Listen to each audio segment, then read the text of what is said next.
This is NDTV.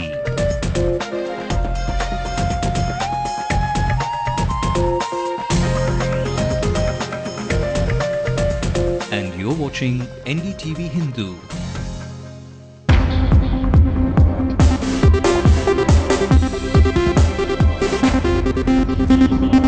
Hello Chennai, the night is still young, especially tonight. It's every sport lover's delight with the biggest of biggest encounters in the IPL Season 4 now unfolding right over at our backyard, the Chepauk Stadium. But that apart, be it football, tennis and even some Formula 1 action, the sports buff in you has more than enough meat this Saturday night. But cricket and T20 at that is the icing on the cake. That's something that we are going to be keeping a close watch on. The Chennai Super Kings and the Royal Challengers Bangalore encounter. I'm sweating already here, but before all of that, let's get you the headlines from the city, the state and the nation at large in the next 30 minutes. A look at the headlines at 9. In the epic IPL Season 4 Summit Clash tonight, the opening duo steady the Chennai Super Kings to a great start. Murali Vijay gets his 50.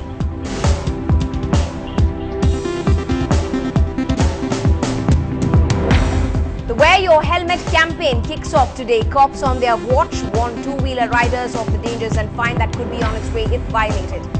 Tamil Nadu has a new election commissioner, Dr. S. Iyer, for the next 2 years. The new appointment comes after Hoda's resignation. The Bar Council of Tamil Nadu and Puducherry elects D. Selvam as president today. Posts of vice president and member are also fined. Appeal to our Chief Minister of Tamil Nadu for giving welfare fund. In a fresh round of transfers of IAS and IPS officers, Hansraj Verma takes over as the new TNED chairman. More departments have new heads. And the superstar says he will be back in action with a bang in an unofficial audio recording. Well, it's a Super Saturday showdown and the IPL Season 4's final summit clash is looking good for the city's league team as of now. So far, so good. Chennai Super King has, in fact, Murali Vijay and Michael Hussey taking the team to that good start. The score now stands at 129 for no loss at the end of 12 overs. In fact, that's gone up to 130 at this point. And Chennai boy Murali Vijay has, in fact, bagged his half century. And boy, it's been an electric atmosphere at the M.A. Chidambaram Stadium soon after that mounting of those runs. Captain Poole for his city league chose electing to bat first, having won the toss. But at home soil, Chennai Super Kings are up against another team from the south itself, the Royal Challengers Bangalore. Fans in Namma Chennai have been roaring away since evening, and there is all the more reason to, because there is the honour, glory and pride factor to hold on to in the splendid encounter tonight. There are two calm captains here. Now the players are the ones who can rattle opponents with their own hands, and that kind of passionate support is what this kind of an occasion demands.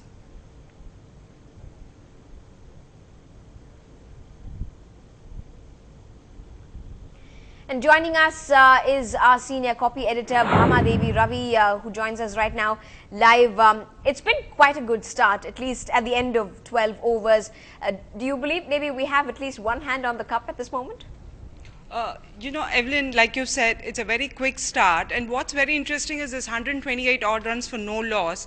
It comes at a time when this is really the summit clash between IPL, retainer, CSK trying to retain the cup, and of course RCB coming and really giving everybody a challenge in this tournament. But what is also interesting is the fact that RCB's Chris Gale, the orange cap holder, there is a tradition here, and during cricket matches, especially such summit clashes, we all look at tradition.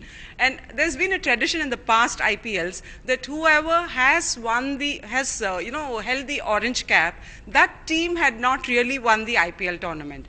But then on the other hand, CSK's Dhoni, who has won a number of tournaments for, as the World Cup captain, as the T20 captains innumerable times, etc., etc. If you look at the past history, in almost every one of those matches, there has been one match in which India has had a tie. But then in IPL edition 4, there has been no tie so far. So really the question is, who is going to win? That's going to be very interesting, and obviously it's a batting pitch so far, so good. So really, and another interesting thing, probably it is the news that he has made it to the West Indies tour that Murali Vijay has come forward and really batted very well. If you remember in the earlier matches, he had sort of shown his potential, but then has gone out pretty fast. And Hasi, who had sort of started very well in this tournament, especially in the first half, then sort of, middling kind of performance in the later half. But today he's also come forward and he's batted. So really, really electrifying start in many ways. So let's wait and see what's going to happen. Evelyn? Right, we've not finished the Chennai Super Kings innings yet, but you've still managed to choose your winner for the day. You've already, put your money on some team. Tell us who that is. Okay, everybody is saying, it's either money or food or whatever treat you want to, sort of hold out there. Most people, of course, obviously going and placing their thing on CSK, obviously. And this kind of a start, this kind of rip-roaring start, everybody is definitely going to say, yes, CSK. Well, let's roar for some more action. Thanks very much indeed, Bhama, for joining us with your inputs there. It's going to be a nail-biting finish, I hope, but that's how IPL matches are. You can really never predict who the winner is till that last very over. Thanks very much indeed for joining us. Now, moving on, there's no more of all of the hair fall and the heat tantrums that you can really roll out when the city's traffic cop stops you by the roadside the next time. Chennai's roadscape is all set to change effective today, with the police mandating that two-wheeler riders have to wear helmets. Police say the alarming spike in fatal road accidents has forced them to enforce this rule, but in a different way. Instead of filling their money bags by forcing motorists to pay fine, the police are going all out to sensitize them. Our reporter Salim brings you more on day one of the enforcement. Traffic cops say that the mandatory helmet rule will be implemented in 2 stages. In the first phase, that is the observation period, the motorists not wearing helmets will be advised to wear the protective headgear. If they fail to listen, they will be forced to pay a fine amount of ₹50. Flagging down two-wheeler riders and politely requesting them to wear helmets, sending out similar messages over the public address system. Clearly, the traffic police are trying a different approach to make sure everyone wears a helmet.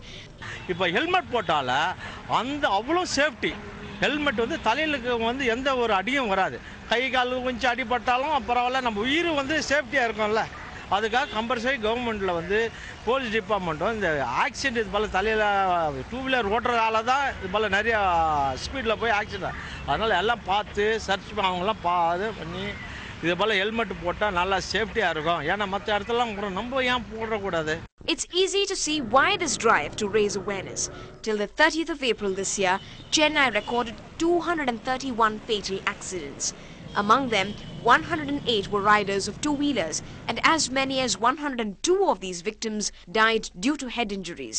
Although wearing a helmet could save lives, riders say they have their own reasons for giving helmets a miss. Actually, helmet போட பயங்கரமா sweat ஆகுது இந்த வெயில்ல போட முடியல at least விண்டரா இருந்தா கூட பரவாயில்ல and one more reason is side mirror கிடையாது most of the bikesல so அதனால ஹெல்மெட் போடுறனால அதனால தான் நிறைய ஆக்சிடென்ட் நடக்குது சைடுல பார்க்க முடியாதனால இதான் ரீசன் ஆக்சுவலி. பட் உங்களோட ஓன் லைஃப் ரிஸ்க்ல இருக்குன்னு உங்களுக்கு தோணலையா? ரிஸ்க் தோணுதுங்க பட் அது போறனால இன்னும் எங்களுக்கு பயங்கரமா ஹெட்டேக் வருது ஒன்றும் பண்ண முடியல அதனால தான் நாங்கள் போடுறது ஆக்சுவலி. மேபி போலீஸ் ஸ்ட்ரிக்டா ₹50 ஃபைன் எல்லாம் போட்டு இம்ப்ளிமெண்ட் பண்ண அப்போ போடுவீங்களா? மேபி 500 போட்டா பண்ணுவோம்னு நினைக்கிறேன். However, with the fine amount being only ₹50, the Wear the Helmet campaign may not get into an overdrive unless the fine is stringent enough so that we can see a reduction in road accidents. In Chennai with Salim, Evelyn Matthew for NDTV Hindu. An important rule there, must follow that the helmet rule without even that ban or even that fine coming into play. Now, moving on, after the dramatic assembly polls that we've just been through, the state of Tamil Nadu is all set to have a new election commissioner. Retired IAS officer Dr. S. Iyer has been appointed for the period of 2 years.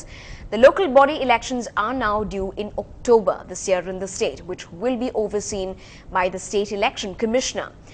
In fact, the former IAS officer Saeed Munir Hoda resigned from his post and it was accepted by the governor as well.